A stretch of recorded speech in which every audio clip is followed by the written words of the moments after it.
introduce to you one of the most powerful advocates that I know.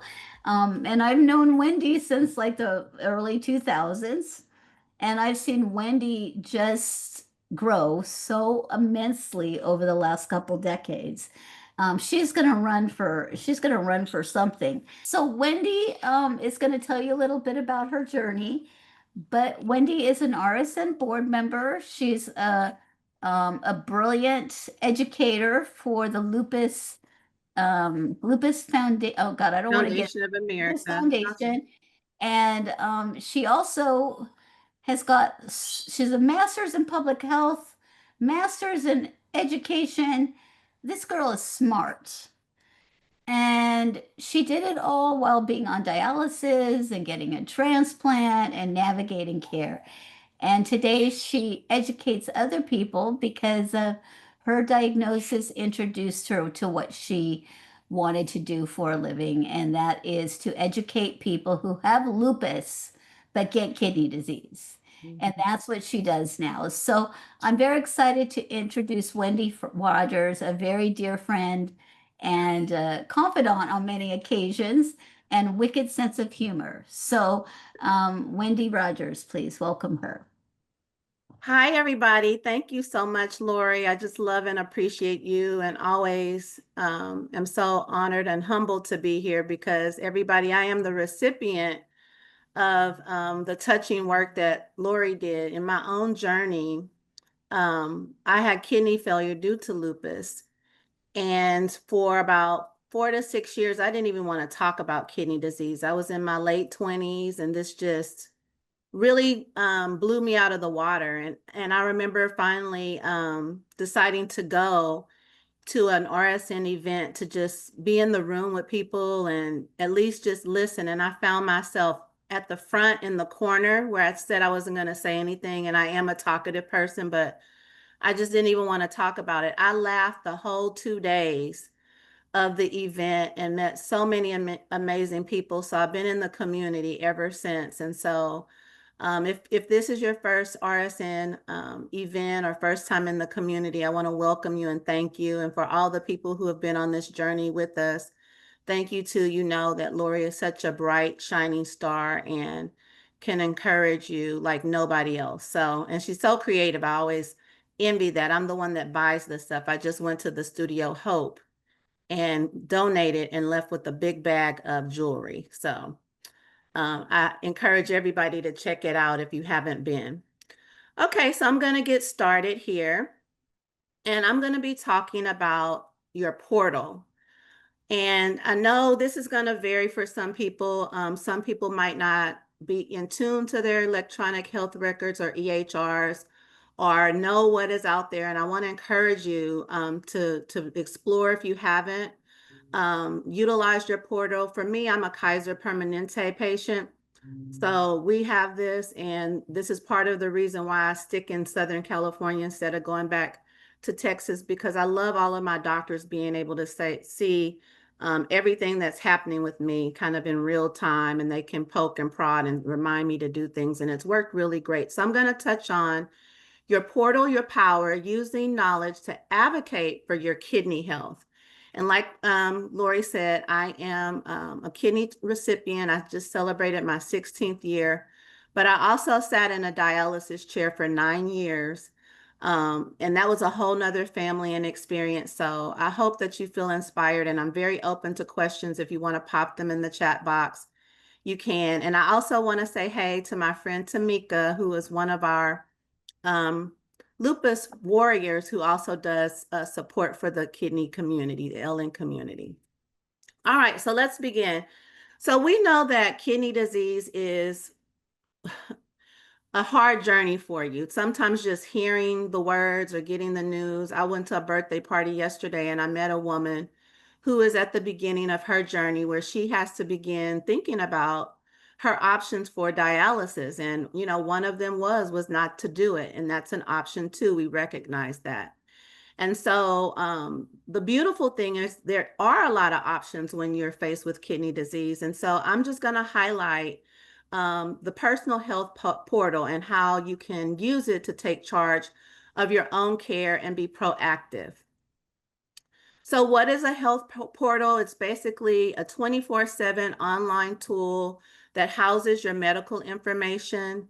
It will allow you to access your lab work, your pharmacy records, your medications, notes from your doctors. You can email your doctors and all that good stuff. So, like I said, each medical company will customize this and brand it according to their institution, but pretty much anything related to you is in there. You can also find like vaccination records and all kind of stuff. And for ours, we get some wonderful notes like, hey, do you know you need to do this type thing? So it also prompts you to stay on top of things in a preventative fashion. But the beautiful thing about the portal is it's available anytime. You can access it anywhere. I am a smartphone lover and I run my life from my smartphone. So if it goes down, I'm going to probably go down, but you can, use it. You have an app in most cases. And so it's at your fingertips for you to use it. So who cares? Why does it even matter? I mean, who cares about, this technology or the portal, but it really does. This is a snapshot of me right after my transplant in 2009. And this is my team. I like to poke fun. This is my current nephrologist. He was a resident on my team and he saw me when I was in a lot of pain and I had turned into Satan. But it's a lot of work. It's a lot of work. Having lupus is a lot of work. When I had kidney failure and had to go through this whole kidney journey, it was like having two big babies to manage because a lot of times the needs of each disease were different.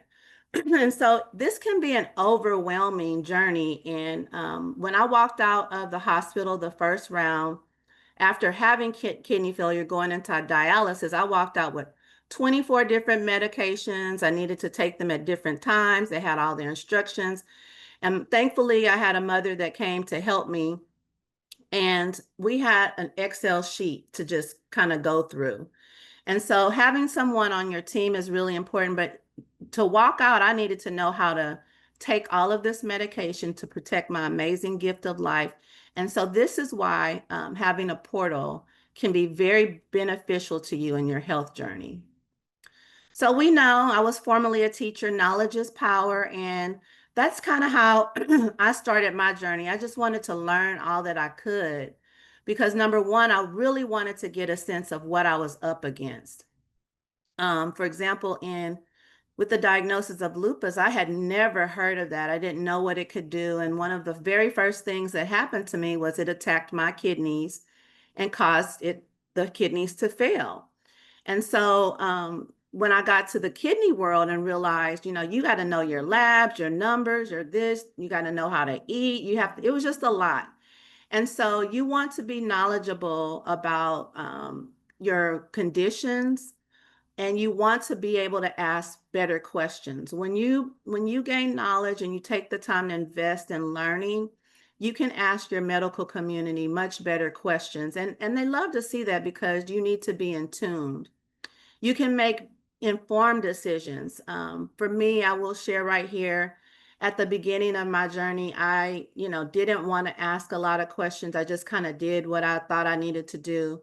But you have to look futuristically too, because, we all have goals. And now I tell patients in the community, it's really important to paint the picture of who you are when you're implementing treatment plans and, trying to manage a disease. And then, of course, it allows you to partner with your care team. They are there to take care of you, like Lori said, and you want them to do a good job. You want them to know your little quirks and idiosyncrasies and, what works for you, what doesn't. And so you want to make sure you have knowledge to have a powerful voice. And so it's really, really important to speak up. And I was very guilty of this at first because my goal in life, I wanted to be an eye doctor, an optometrist. And my dream was to be looking at eyeballs and, understanding people's system and helping them, find great vision tools. But that wasn't the plan that worked out for me. And so when I found myself having to work so closely with the medical community, I did not feel comfortable telling my doctor like, hey, I don't like what you're doing, or I don't think this is working, or I still feel bad. until one day I was leaving an appointment and I felt so bad. And I got out to the parking lot and I just told myself, you know what? You feel like crap. And you're not saying anything about it. You're not doing anything about it. And I was kind of mad at myself. I was a young mom. My daughter was in about third grade then. I had moved cross country, had gotten married, and I had this future ahead of me and I wanted to be a part of it. And I was talking to my mom, and she's so opposite than me because she was like a fighter and would speak up and speak up and speak up. And I just kind of have to build up to that. But I realized, hey, I have to say something too if I want to be here. If I want to have better outcomes, I have to raise my voice. And that is not rude, because you're fighting to live. And it's important to tell people how you're responding to your treatment, what you like, what you don't like, what works and everything, because otherwise people don't know. People can't help what they do not know. And so advocacy means speaking up for your needs and your preferences. And yes, you can have preferences, because that is going to make you comfortable to do what you need to do to take care of yourself. And it also means that you're an active partner, not just a passive patient. And that's what I was being at first, was just this passive patient, making sure the medical team was comfortable with treating me and they were okay with me and that I was a nice patient and everything. But sometimes nice doesn't get you anywhere, unfortunately. So you got to stand up for yourself and speak up. And so here's some benefits of being a good self advocate. Number one, it's going to give you better outcomes. It's going to reduce the risk of mistakes or delays in care. Like I mentioned, when I first got diagnosed with lupus nephritis and was having kidney issues, I waited 3 months to see a nephrologist, and that was a game changer. By the time I got to the nephrologist, I was already in kidney failure. Imagine, I don't want to feel bad, but sometimes I do think, what would have happened or where would I be? Would I have ended up in a dialysis chair if I really fought to be seen? That could have been a difference, in needing a transplant or not. And so overall, it's going to help you get access in a timely fashion. And then also, it's going to help people reduce the mistakes. Number two, it's going to create a stronger sense or line of communication with your care team. I love nurses. I love, love, love nurses. They were like the quarterbacks to me. And so I always made sure I had a great rapport with them. And for me in my journey, I had so many nurses and I felt like they were the ones that were easiest to talk to and they can convey thoughts to the doctor and stand up to the doctor, especially when I was really, really sick. But when you have an open channel of communication, it allows people to understand what really bothers you, what concerns you, what's your big, hesitation in things, or what do you really want to achieve in your treatment plan. And so it's really important to communicate. You feel more confident and you feel more in control when you ask questions because this can be quite scary. I often tell people when I went into the dialysis unit outside the hospital, I just felt a sense of depression at first because it reminded me of like going somewhere with the pod people. If anybody saw the old movie Cocoon or Alien, that's how I felt. And I felt like when I went into a dialysis unit, I was just holding on to life. I went there just to tether and be here on earth, not to necessarily get better. And so when I started asking questions, it really helped me have a better understanding of, my options, what I could do in the future, what I couldn't, and it reduced a lot of fear and uncertainty.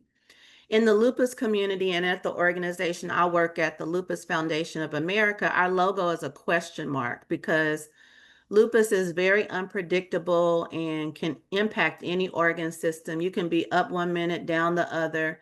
And, this is how I felt my life was just this big question mark. I remember when I applied for disability, they wanted to know, well, how long are you going to be like this? I don't know.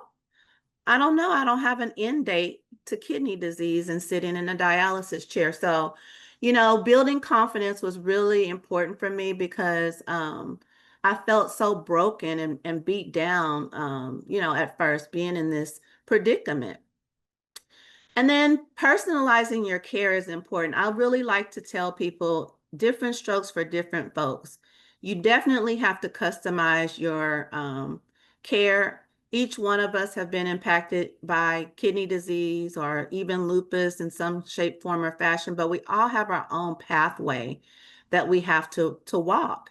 And what works for one person might not work for another. And so you really want to make sure your team knows how to tailor things for you. So, for example, I tell people when I get a new medication, my goal is always to look to see and learn how is this medication going to be metabolized. I'm always cheering for the drugs that are metabolized through the liver instead of the kidney. And so I know when I do things or have new treatments, I want to look for that kind of tailored care. And so every one of us have things. It might even be from what foods you can eat, how you need to sit in the chair. If you're too cold, you need personalized care. And so you want to make sure people know what matters the most to you. Increasing your knowledge, and I said this earlier, speaking up and being involved and really diving in to learn about your condition is really, really important because I just felt like for me, it gave me a knowledge of like, this is what could happen, this is what I should be doing.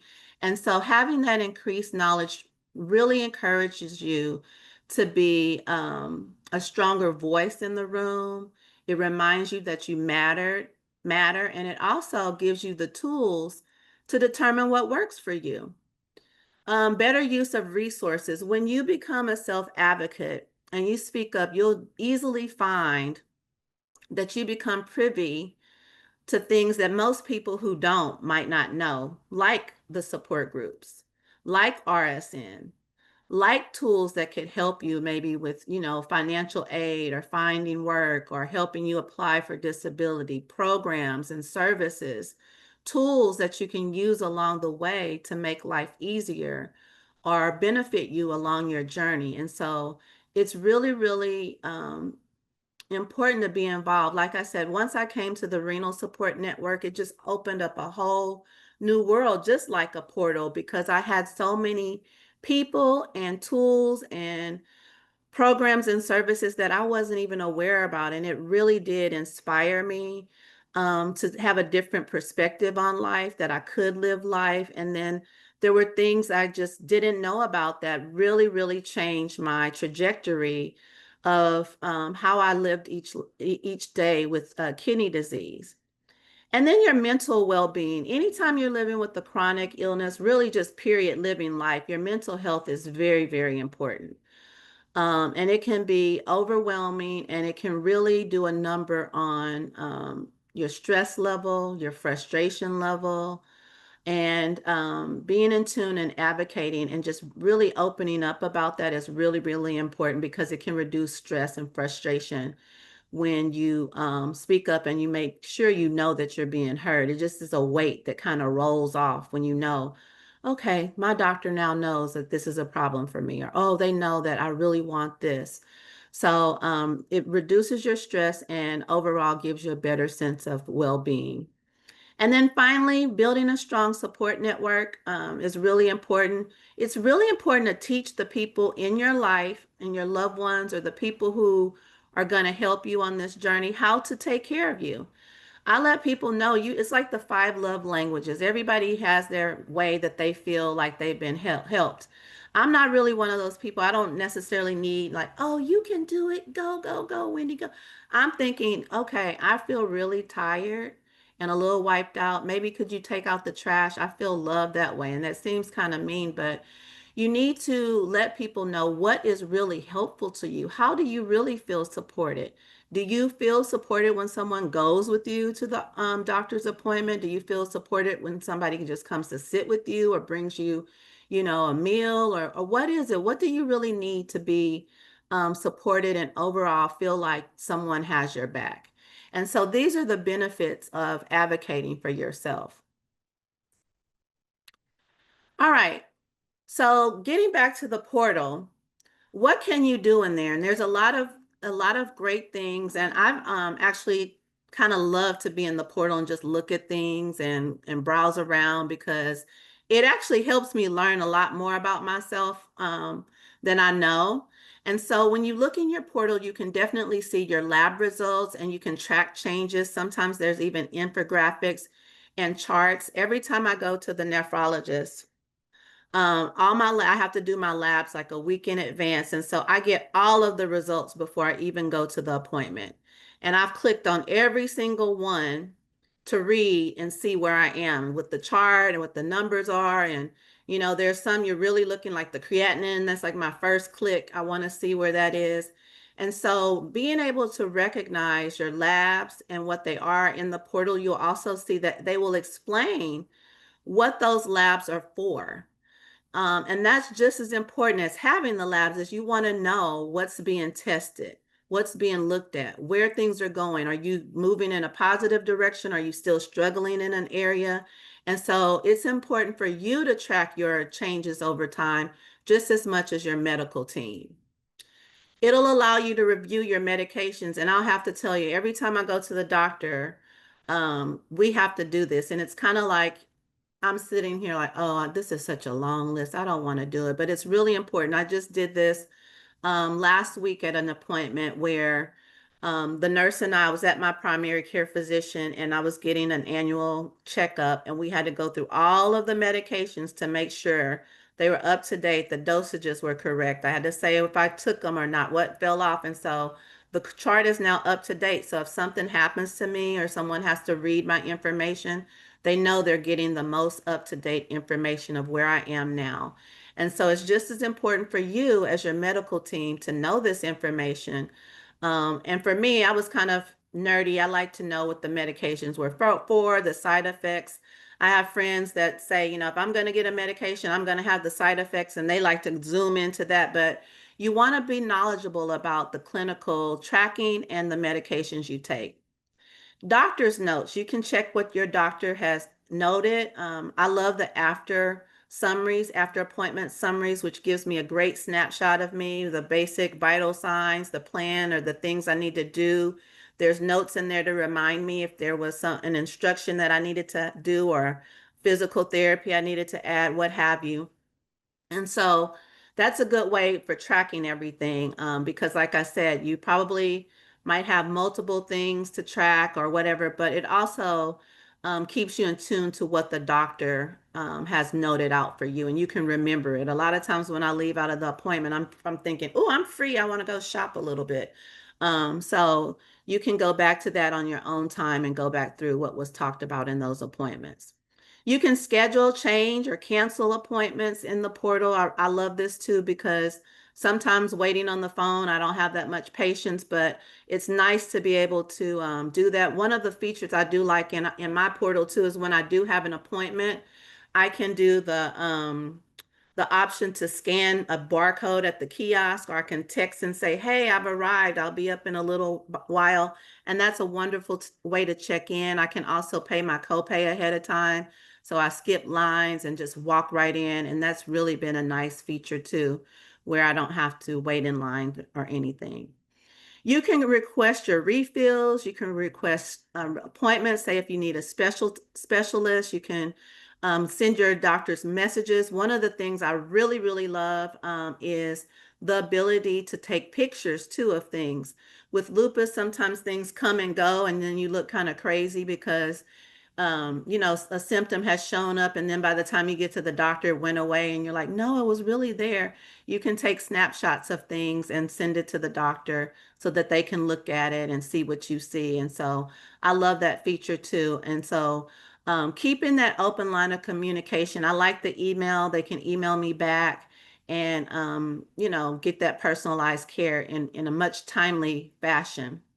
And then access to education. One of the things about Kaiser Permanente that I love, almost every condition I've had to go to a class, or I've been given some educational material. So I feel like I've had all these little master classes in my healthcare. And so having tools to that just to read on my own time, or referrals to organizations that can give me more insight to things. It's just really filled with so many amazing things to explore. So I do want to encourage you to get to know your portal and just peruse through there. Take a moment, when you're sitting quietly or, have a moment to look and go through your portal. So here's a couple examples. I'm going to give you a couple. The first one is about your lab. So for example, you noticed when you had your labs, your potassium is high. And the first thing I would think, okay, what is potassium? What does this matter? In the portal, you can look up what it means to have a high reading. Sometimes you'll see the graph, like if it was high before, if it went up, so you can see, okay, last time I was still high and I've been taking my medicines properly. What do I need to change? How do I need to eat? We know with kidney disease, it can be often related to our foods. And so you can prepare your questions, which I always do. In my phone, I use my notes section and I have my list of questions I pull up based on my labs. And so you can jot those down and go in prepared. I always tell people it's so important to be ready for your 15 minutes of fame. You have busy doctors and you want to get the bang for your buck, the most for your money, because you do pay for your medical care. And so you want to walk in ready for these questions, with these questions.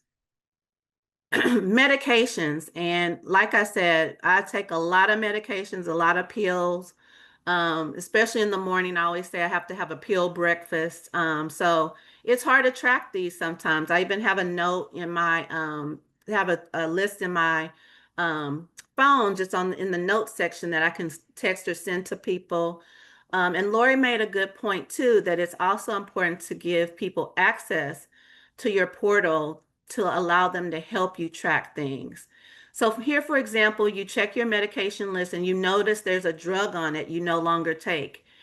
You might not need it anymore. You might have had an adverse effect to it, so it's removed. Whatever the reason may be, you want to make sure it's up to date because, like I said, um, if something happens or you have an emergency procedure or what have you, you want to make sure people have the latest and the most up-to-date information on you so they can start from a great baseline with the correct information. And this would be a great way to prevent an error. So your portal can definitely help you identify this, and you can jot down things that might need to be changed or if any information, because people do make mistakes when they upload things. So you want to make sure you track things properly.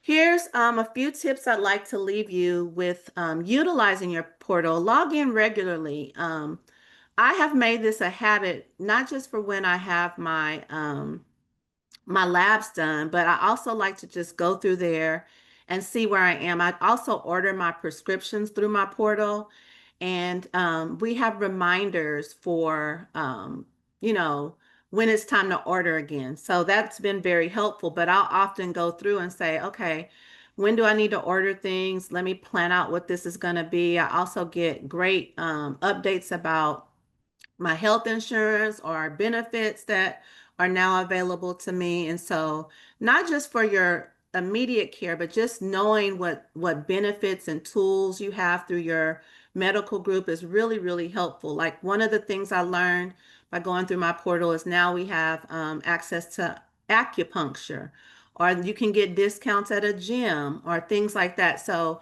when you log in regularly, it'll keep you up to date because you don't always get notifications about new things that might have been added. So you want to stay in tune, not only to your own health journey, but what is out there for you to utilize. You want to write down questions as you review your portal. This is something I definitely do. Like I said, when after each lab and I'm planning for a visit, I go in and I go through things and I have my questions listed so I don't forget, because forgetfulness is one of my things. And so it can help you prepare for any time you're talking. And the other thing I love is on the other side, your doctors can see what's happening to you. So for example, my rheumatologist knows what my nephrologist has told me, or if I've gone to the gynecologist, or if I've gotten my vaccines. I've even gone to doctors. I remember I had the flu. I went in for a flu shot, and I was reminded I needed another vaccine at another time because it was in my portal. So you want to make sure to also share any updates you have with your family so that they know your choices and your preferences, who your doctors are, who they need to talk to if you can't, talk on your own behalf. When I was critical at the beginning, my mom was my voice. And I was so grateful that she was willing to be educated and talk to the doctors and learn about my conditions because I was not in any condition. I was unconscious a lot of the times. And so you want to make sure your family or you've identified and prepared someone to speak on your behalf. And as I mentioned earlier, giving them access to this portal would be very, very helpful. You want to use secure messages with your care team. This is great because sometimes it's hard to tell other people things, but you might not want to say it out loud in an appointment. You can email things that are kind of close to you, or a little uncomfortable to say. Sometimes it's easier to, email this and say, I didn't mention this and I was uncomfortable to say this. And so the messages are secure and they can go directly who you want to go to talk about things. So remember, you're the most important voice. You're the MVP. You're the one who matters. Your providers are your partner, but you're the one that is living with this disease every single day. And like that come to Jesus moment I had for myself, I realized like I have to put myself first. I have to speak up. I have to demand more. I have to reveal, what concerns me or what works for me. And so it's really, really important to do that. And utilizing a portal can help you speak up with confidence. It can help you understand your options and what things are available for you. And it can overall make you capable of making the best choices that reflect what's valuable to you. So just to kind of leave you all, I want to encourage you that your portal is not just an everyday website. It's really a toolkit for you in your kidney health and, use your tools. They're there for you. Advocacy means that you'll get better care and better outcomes, and that the more you know, the stronger your voice will become. And you can do this. You really can. When I started this journey years ago, I just hated to see the sunrise. And here I am today turning around and inspiring others. And no matter where you are on this journey, I just want to encourage you that you can definitely do this. And like Lori mentioned, you're in a great place. So best wishes for your journey. And I hope you found something I said today useful, and I'm open to questions.